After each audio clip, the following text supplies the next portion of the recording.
naliligo.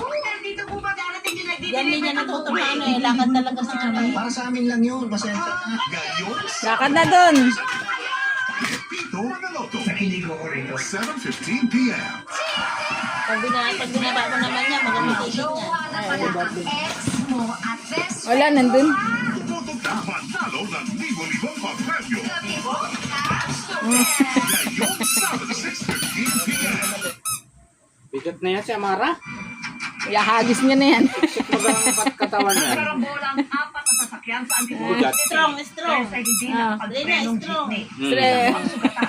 Nahuli Beautiful ka eyes mo na, beautiful eyes. Beautiful eyes. Beautiful eyes.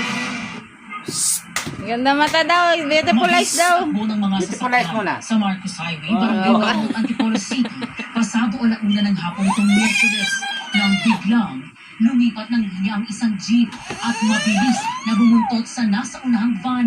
Sa bilis, tinamaan ng jeep ang kaliwang likurang bahagi